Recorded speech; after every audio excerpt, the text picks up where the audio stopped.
प्यारे बच्चों, आज इंडियन इकोनॉमी जो है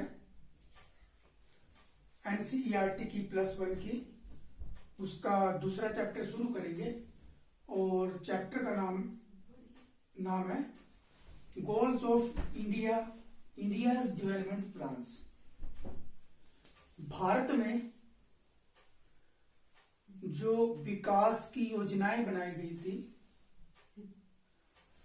उनके उद्देश्य क्या थे और योजना पीरियड कब से शुरू हुआ, क्या हुआ, इसके बारे में पूरी जानकारी होगी। तो बेसिक बुक जो हमने ली है, जो मैंने कल बताया था, वो एनसीईआरटी की है।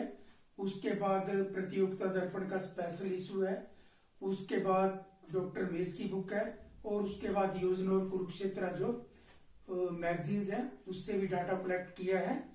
तो ये आपने बिल्कुल निश्चित है ना, लेटेस्ट डेटा जो है वो इसमें मिलेगा और सारे एग्जाम के लिए एनसीईआरटी की बुक बहुत अच्छी है, चाहे सीबीएसई का पेपर हो, आईसीएसई का पेपर हो, हिमाचल बोर्ड का पेपर हो। हिमाचल बोर्ड ने भी यही बुक लगाई हुई है।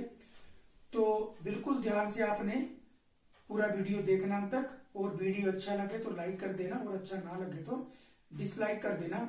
और जो बच्चे तैयारियां कर रहे हैं कंपेटिटिव एग्जाम के लिए, तो बिल्कुल निश्चित रहें, कहीं मुखर्जी नगर नहीं जाना है, बस पूरा वीडियो आपने देखना है। बिल्कुल एक्यूरेट डेटा, लेटेस्ट डेटा आपको मिलेगा और जो लेवल है वो यूपीएससी के लेवल तक यहां से होगा, क्योंकि वहां से सारे क्वेश्चन यूपीएससी में जो आते हैं वो बेस एनसीईआरटी को बनाते हैं और उन्हीं तथ्यों का लेटेस्ट डेटा पूछते हैं।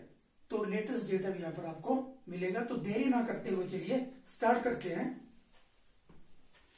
Goals of India's development plan. तो हमें ये पता होना चाहिए कि हमारा देश कब आजाद हुआ। सबको पता है 15 अगस्त 1947 को आजाद हुआ। उसमें क्या स्थिति, वो हमने पिछले चैप्टर में पढ़ा था, पिछले वीडियो में पढ़ा था। अगर किसी बच्चे ने नहीं पढ़ा तो नई वीडियो देखा तो दोबारा वीडियो देख लीजिए। विरासत में हमें क्या मिला था? विरासत में मिली थी हमें गरीबी, भूखमरी और पिछड़ापन। ये अर्थव्यवस्था में विरासत में मिली थी। तो हमें क्या करना था? हमें विकास करना था। तो विकास करने के लिए हमें एक योजना बनानी थी। तो इसके लिए हमने पंचवर्ष योजनाओं को बनाने का एक प्लान बनाया। तो ये पंचवर्ष योजनाएं कब से शुरू हुई इसके बारे में हम पढ़ेंगे। जो इकोनॉमिक सिस्टम जो थे वर्ल्ड में, उसमें जब हमारा देश आजाद हुआ तो उसमें जो इकोनॉमिक सिस्टम वर्ल्ड में थे या विश्व में जो ज्यादातर देशों ने जो आर्थिक प्रणाली अपनाई थी वो थी एक पूंजीवादी प्रणाली और दूसरी थी समाजवादी प्रणाली। पूंजीवादी प्रणाली में क्या होता है कि जो उत्पादन के संसाधन होते हैं उन पर निजी लोगों का अधिकार होता है, जैसे Britain, America, Japan, Germany, France. और जो सरकार है वो एक नियामक का काम करती है। बाकी जितना भी उत्पादन के संसाधन होते हैं, रेल आपका प्राइवेट हो जाएगा, बसेस प्राइवेट हो जाएगी, स्कूल प्राइवेट हो जाएंगे, निजी लोग जो हैं वो ज्यादातर उनका अधिकार होता है। और निजी लोग कौन सा काम करते हैं या उनका मेन उद्देश्य क्या होता है? How to maximise their profits. एक बिजनेसमैन का क्या उद्देश्य होता है कि वो अपने जो लाभ है उसको किस प्रकार से अधिक कर सके। तो कैपिटलिस्ट इकोनॉमी या पूंजीवादी अर्थव्यवस्था वह अर्थव्यवस्था होती है जिसमें उत्पादन के संसाधनों पर निजी लोगों का अधिकार होता है। ये एक लाइन की डेफिनेशन पूंजीवादी अर्थव्यवस्था की होगी। दूसरा जो इकोनॉमिक सिस्टम था वो समाजवाद था। समाजवादी अर्थव्यवस्था वह अर्थव्यवस्था होती है जिसमें उत्पादन के सभी साधनों पर उस देश की सरकार का अधिकार होता है और निजी लोगों के पास उत्पादन करने का कोई अधिकार नहीं होता है। और रसिया की जो अर्थव्यवस्था थी वो सोशलिस्ट इकोनॉमी थी, समाजवादी अर्थव्यवस्था थी। तो दोनों अर्थव्यवस्थाओं में कुछ अच्छे गुण थे और कुछ अवगुण थे, मेरिट्स और डिमेरिट्स कैपिटलिस्ट इकोनॉमी की भी थी और सोशलिस्ट इकोनॉमी की भी थी। तो भारत ने क्या सोचा, क्योंकि अगर हम पूर्ण तरह हमारे जो विचार थे, क्योंकि हम बहुत ज्यादा प्रभावित थे, किससे थे, रसिया से प्रभावित थे। वहां जो इकोनॉमिक प्लानिंग थी उनका जो परिणाम था, उन परिणामों को देखते हुए हमारा झुकाव था यूएसएसआर पर, रसिया पर था।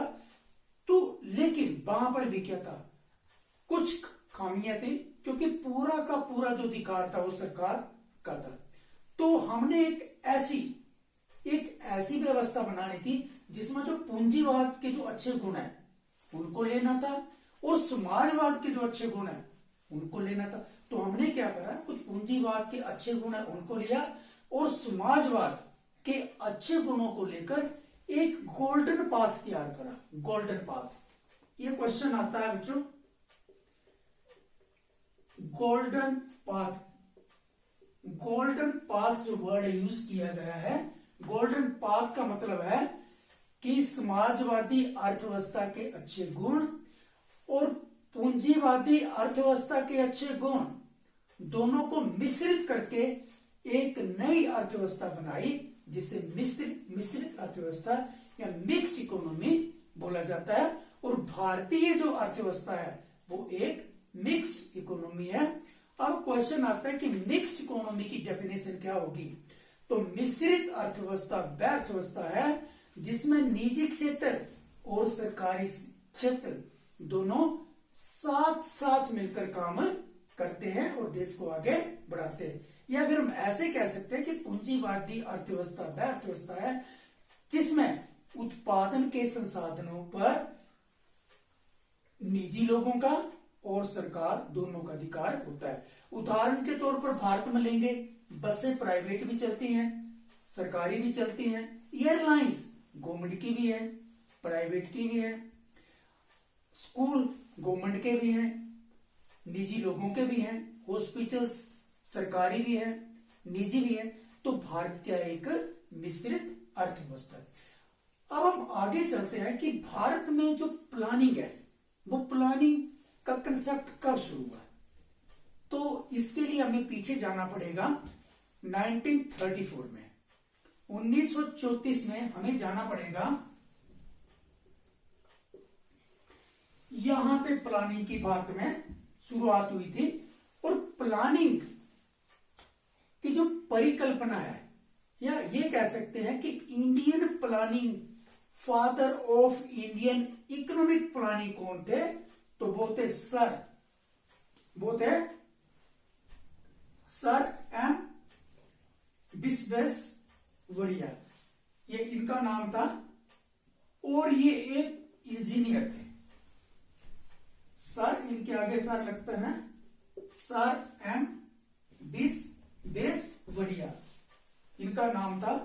और इन्हें हम कहते हैं भारतीय नियोजन के पितामह। इन्होंने शुरुआत करी थी। तो भारतीय नियोजन, ये क्वेश्चन बहुत बारी आता है कि इंडियन इकोनॉमिक प्लानिंग के पिता किसे कहा जाता है। तो राइट आंसर होगा एम विश्वेश्वरैया, ये इनका नाम है। तो ये नाम आपने बच्चों नोट कर लेना, कॉपी पेंसिल आपने ले ली होगी। तो जितने पॉइंट्स हैं वो पॉइंट्स आपने नोट करने हैं। तो ये जो पॉइंट्स है ये पॉइंट्स आपने नोट करना है। Father of Indian planning sir M Visvesvaraya, ये इनका नाम था। ये पहला पॉइंट आपने नोट करना है।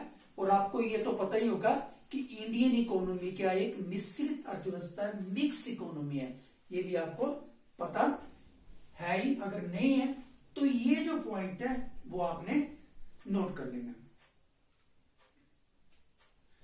भारत में पंचवर्षीय योजनाओं का जो कंसेप्ट था, भारत में जो योजनाओं का कंसेप्ट लीजिए, वो जो कंसेप्ट था वो 1947 से 2014 तक चला, या 2017 तक हम कह सकते हैं, क्योंकि जो 12वीं पंचवर्षीय योजना थी वो 2017 तक उसका समय का था, लेकिन वो पूरी नहीं, उसको हम थोड़ी देर बाद डिस्कस करते हैं कि क्या हुआ। और देखेंगे कि योजनाओं को बनाने के लिए योजना आयोग की स्थापना भारत में की गई थी, और योजना आयोग की स्थापना मार्च 1950 में की गई थी। कब की गई थी? मार्च 1950 में। क्या करने के बाद? भारत के संविधान को अडॉप्ट करने के बाद। और भारत का संविधान कब अडॉप्ट हुआ था? 26 जनवरी 1950 को। ये क्वेश्चन भी पॉलिटिकल साइंस का, लेकिन आपने याद रखना है, ये भी कई बार कॉम्पिटिटिव एग्जाम में आता है और आपको शायद पता ही हो। तो भारत के संविधान को ग्रैंड करने के बाद प्लानिंग कमीशन की स्थापना मार्च 1950 में की गई, और पहली पंचवर्षीय योजना 1 अप्रैल 1951 से शुरू हो गई। पंचवर्षीय योजना का मतलब है कि 5 सालों में हमने क्या क्या विकास करना है, क्या इश्यूज है, उनको हमने सोल्व करना है। वो पंचवर्षीय योजना मतलब 5 सालों के लिए योजना बनानी। योजना आयोग, ये क्वेश्चन आता है कि योजना आयोग का अध्यक्ष कौन होता है? तो योजना आयोग का अध्यक्ष निवर्तमान प्रधानमंत्री होते हैं, और निवर्तमान का मतलब है उस समय के प्रधानमंत्री। अब पहली पंचवर्षीय योजना के समय पंडित जवाहरलाल नेहरू जो थे वो भारत के प्रधानमंत्री थे, तो वो क्या हो गए? अध्यक्ष हो गए। पहली पंचवर्षीय योजना जो थी उसमें योजना आयोग के अध्यक्ष थे पंडित जवाहरलाल नेहरू। अब क्वेश्चन आता है, ये क्वेश्चन चेंज कभी भी नहीं होगा कि भारत में योजना आयोग के प्रथम अध्यक्ष कौन रहते, कभी भी इसमें करंट अफेयर नहीं आएगा, वही रहेंगे पंडित जवाहरलाल नेहरू। और दूसरा वेरी वेरी इंपॉर्टेंट क्वेश्चन है कि भारत में योजना आयोग के प्रथम डिप्टी चेयरमैन कौन थे?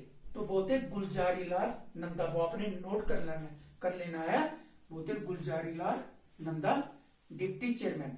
और अब एक क्वेश्चन ये भी आता है कि योजना आयोग के अंतिम डिप्टी चेयरमैन कौन थे? तो वो कौन थे? मोन्टेक सिंह अहलूवालिया 2014 तक। कौन थे? मोन्टेक सिंह अहलूवालिया। और अगर ये पूछा जाए कि अंतिम योजना आयोग के अंतिम अध्यक्ष कौन थे, तो प्रधानमंत्री होते हैं, तो उसमें भी क्या कौन थे? श्री नरेंद्र दामोदर दास मोदी जी थे। तो ये क्वेश्चन आपने नोट करना है कि योजना आयोग का गठन कब हुआ? मार्च 1950 में हुआ। योजना आयोग के प्रथम अध्यक्ष कौन थे? पंडित जवाहरलाल नेहरू। प्रथम उपाध्यक्ष कौन थे? गुलजारी लाल नंदा। योजना आयोग के अंतिम अध्यक्ष कौन थे? श्री नरेंद्र दामोदर दास मोदी। और अंतिम उपाध्यक्ष कौन थे? श्री मोन्टेक सिंह अहलूवालिया। अब हम धीरे धीरे चलते हैं आगे, नीति आयोग के बारे में थोड़ा आगे हम पढ़ते हैं।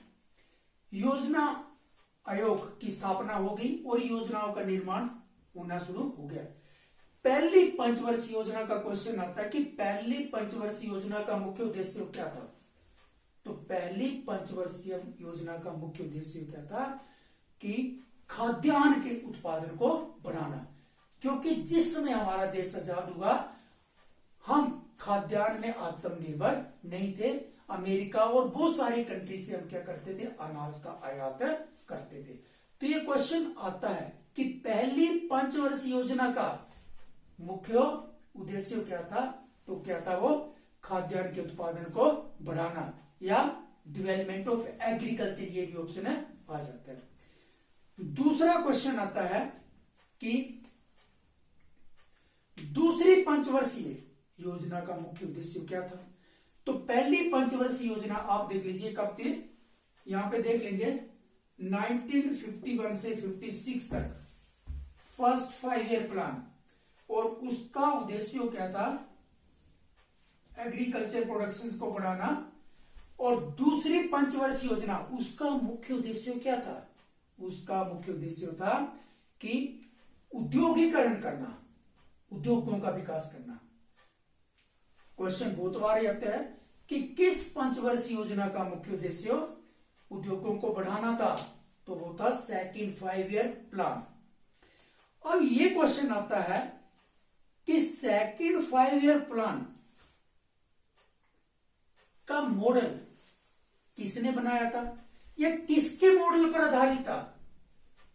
सेकंड 5 ईयर प्लान का मॉडल किसने बनाया था, ये किसके मॉडल पर आधारित था। तो ये जो मॉडल बनाया था वो बनाया था प्रोफेसर महालनोबिस ने। और ये कौन थे, एक स्टैटिस्टिशियन थे, सांख्यिकीविद थे और मैथमेटिशियन थे। तो इन्होंने जो सेकंड 5 ईयर प्लान का जो मॉडल बनाया था, वो मॉडल जो था उद्योगों के लिए था। और इन्होंने एक इंस्टीट्यूट बनाई थी जिसका हेडक्वार्टर कोलकाता में था, और इस इंस्टीट्यूट का नाम है इंडियन स्टैटिस्टिकल इंस्टीट्यूट।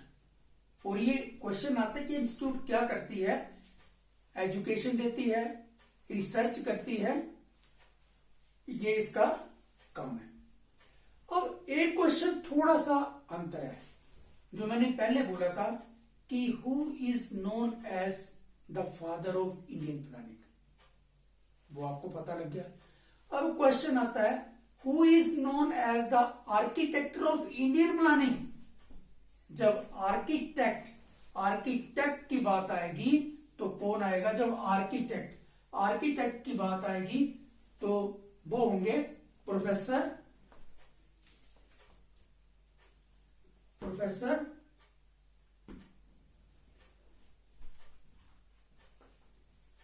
मोहानलोबिस।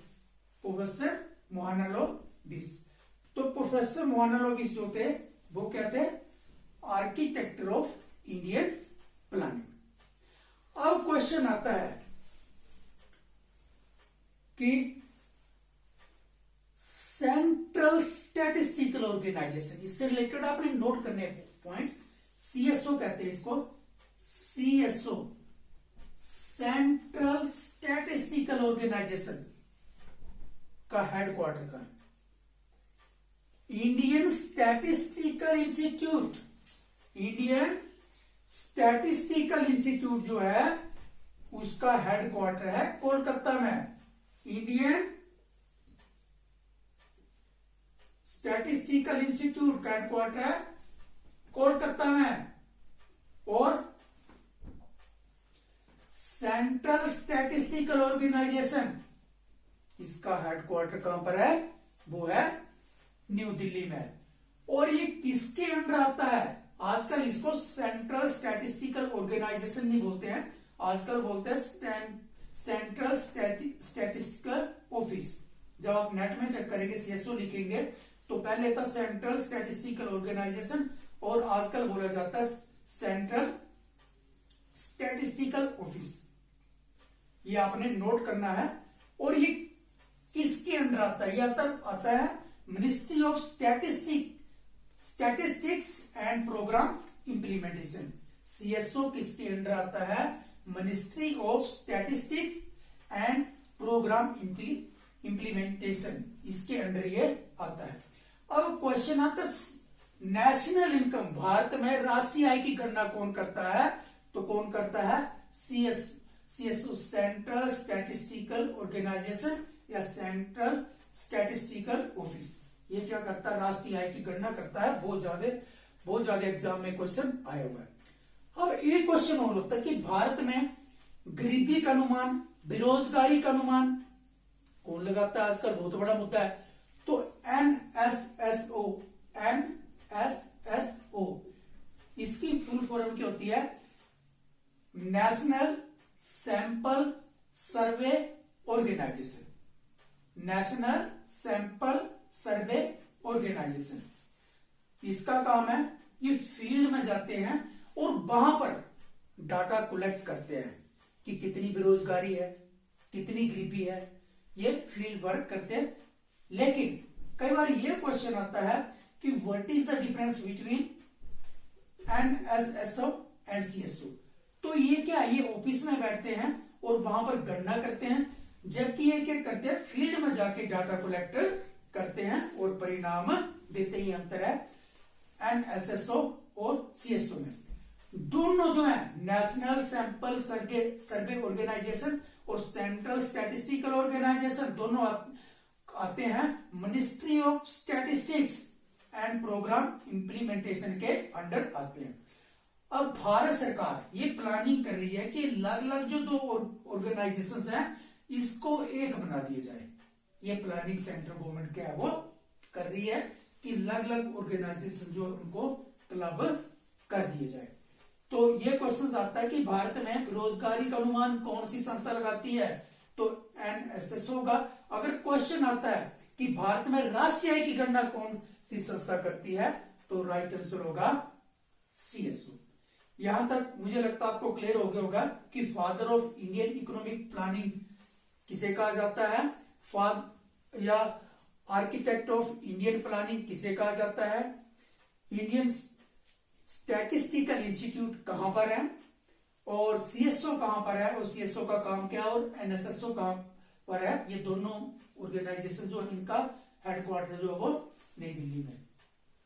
यहां तक आपको पता लग जाएगा गोल्डन पाथ, या आपको पूछा जाए गोल्डन पाथ क्या है, तो गोल्डन पाथ का मतलब है कि जो पूंजीवादी अर्थव्यवस्था है और समाजवादी अर्थव्यवस्था के अच्छे गुणों को मिलाकर एक बीच का रास्ता निकाला गया जिसे गोल्डन पाथ कहा जाता है। यहां तक आपको पता लग गया होगा। तो बच्चों आगे ये पूरा टॉपिक है, बिल्कुल आपने समझना है। प्लान्स भी समझेंगे, कौन कौन से प्लान्स की क्या सिचुएशन थी, क्या उद्देश्य होते, क्या पर्पस थे और कहां तक हमने अचीव उनको कर लिया। अब देखते हैं जो फर्स्ट 5 ईयर प्लान था, हमारे जो पहली पंचवर्षीय योजना थी उसका पीरियड कब, ये जितने प्लानिंग होते हैं कब से शुरू होते हैं, 1 अप्रैल से शुरू होते हैं और